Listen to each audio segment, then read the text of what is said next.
જય Hind. Gujarati study education ચેનલમાં તમારા દરેક મિત્રોનું હાર્દિક સ્વાગત છે.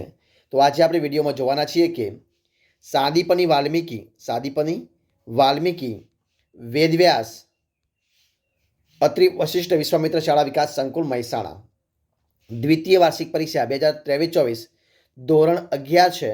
વિષય ગુજરાતી છે. તારીખ 29/1/2024 છે અને વાર સોમવાર છે. તો મિત્રો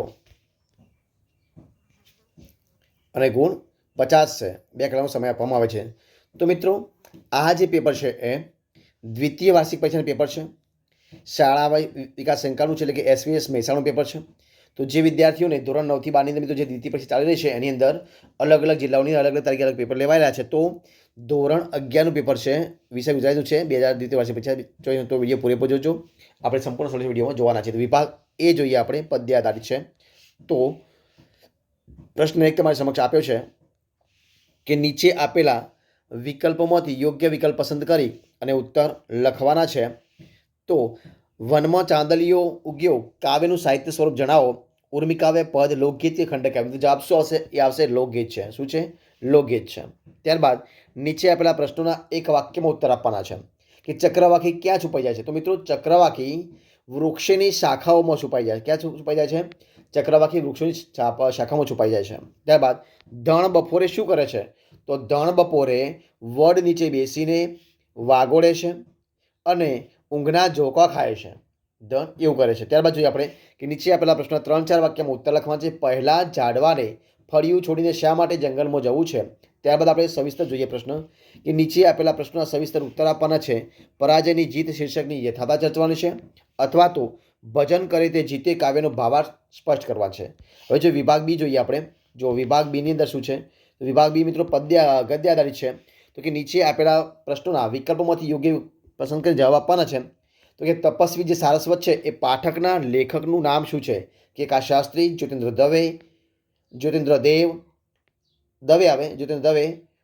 ભરત ભટ્ટ અને ચંદ્રકાંત શેઠ. જવાબ શું આવશે? જવાબ આવશે ઓપ્શન ડી, ચંદ્રકાંત શેઠ આવશે. ત્યારબાદ આપણે આગળ જોઈએ કે દક્ષિણામૂર્તિ નીચેના પ્રશ્નોના એક વાક્યમાં ઉત્તર. દક્ષિણામૂર્તિ સંસ્થામાં કયા કયા દિવસોની ઉજવણી કરવામાં આવે છે? તો મિત્રો દક્ષિણામૂર્તિ સંસ્થામાં સફાઈ દિન, સ્વાવલંબન દિન, વિનયન દિન, સ્વયં શિક્ષણ દિન વગેરે દિવસોની ઉજવણી કરવામાં આવે છે. ત્યારબાદ સ્ટેચ્યુ કહેવામાં કોણ ઉસ્તાદ હતું? તો મિત્રો જો સ્ટેચ્યુ કહેવામાં જે લેખકનો મિત્ર જીણો ભરવાડ હતો. કોણ? લેખકનો એક મિત્ર હતો જેનું નામ છે જીણો ભરવાડ. એ જીણો ભરવાડ ઉસ્તાદ હતો. ત્યારબાદ નીચે આપેલા પ્રશ્નો 3-4 વાક્યમાં ઉત્તર લખવાના છે કે અલી ડોસો હોશિયાર શિકારી હતો તેમ શા પરથી કહી શકાય? અને નીચે આપેલ પ્રશ્નનો સવિસ્તર ઉત્તર લખવાનો છે કે પ્રતિકૂળ સંજોગોમાં જીભ આનંદથી રહેવાનું સી રીતે શીખવે છે? અથવા તો જોઈએ તો કે અથવા તો કર્મનો હિસાબ દરેકે ચૂકવવો જ પડે છે. આ વિધાન વાદ એક સાપની કૃતિના આધારે સમજાવવાનું છે. ત્યારબાદ મિત્રો આપણે વિભાગ સી જોઈએ, વ્યાકરણ વિભાગ છે. તો કે જો કે નીચેના વાક્યમાં રેખાંકિત શબ્દમાં બંધવિસ્તૃત પ્રત્યયમુખી વાક્ય ફરીથી લખવાનું છે. તો કે અલી હોશિયાર શિકાર હતો. તો અલી હોશિયાર શિકારી હતો.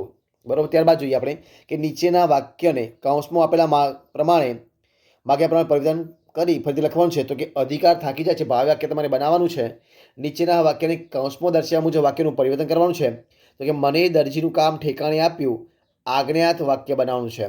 ત્યારબાદ નીચેનું વાક્ય લેખન રૂઢિ અને ભાષા સુધીની દ્રષ્ટિએ સુધારી ફરીથી લખવાનું છે. તો કે બાના આંખોમાંથી સરાયણ ભાદરવા વરસતા હતા. તો શું આવે કે બાના આંખોમાંથી શ્રાવણ ભાદરવો વરસતો હતો. આ રીતે લખી શકાય, બાના આંખોમાંથી શ્રાવણ ભાદરવો વરસતો હતો. ત્યારબાદ જોઈએ આપણે આગળ કે નીચેના વાક્યોમાંથી રેખાંકિત શબ્દના સ્થાને તેનો વિરુદ્ધાર્થી શબ્દ લખી વાક્યનો અર્થ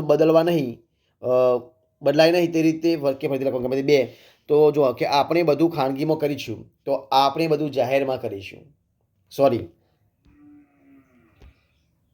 તો મિત્રો એની અંદર એમ આવશે કે આપણે બધું ખાનગીમાં કરીશું, તો એમાં આવશે કે આપણે બધું જાહેરમાં કરીશું નહીં. બરોબર છે. ત્યારબાદ પરાજિત કલિંગમાં ચૂપકીદી છવાઈ રહી.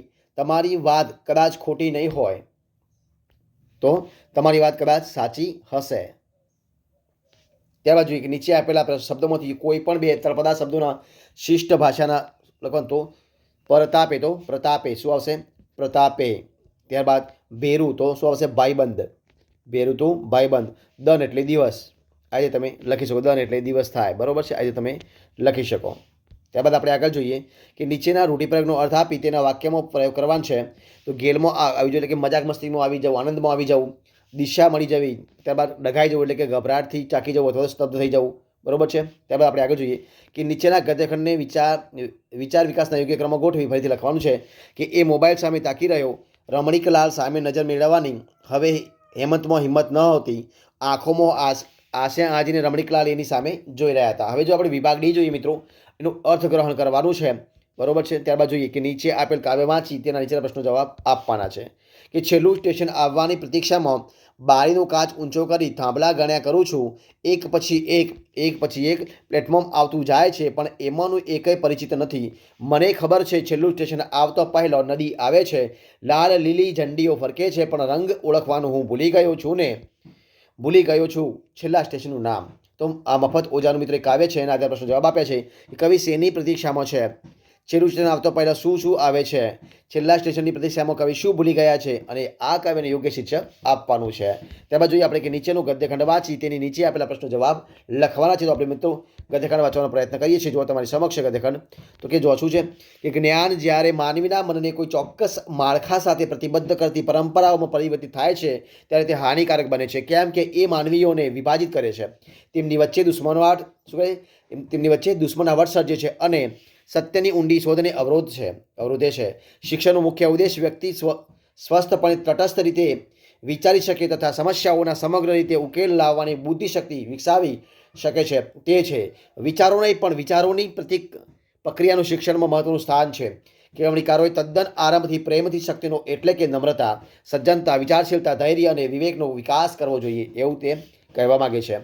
ત્યારબાદ મિત્રો એના પ્રશ્નો આપ્યા છે કે જ્ઞાન ક્યારે હાનિકારક બને છે, શિક્ષણનો મુખ્ય ઉદ્દેશ શું છે, શિક્ષણમાં શાનું સ્થાન મહત્વનું છે, અને ગદ્યખંડને યોગ્ય શીર્ષક આપવાનું છે. હવે જો આપણે વિભાગ ઈ જોઈએ, વિભાગ ઈમાં જો શું છે કે લેખન સજ્જતા છે. તો જોઈએ કે નીચેના આપેલા વિકલ્પ વિષયોમાંથી કોઈ પણ એક વિષય પર આપેલ મુદ્દાઓ આધારિત 200 શબ્દોમાં નિબંધ લખવાનો છે. તો પોઈન્ટ આપ્યો છે કે ભ્રષ્ટાચાર રાષ્ટ્રવ્યાપી કેન્સર છે.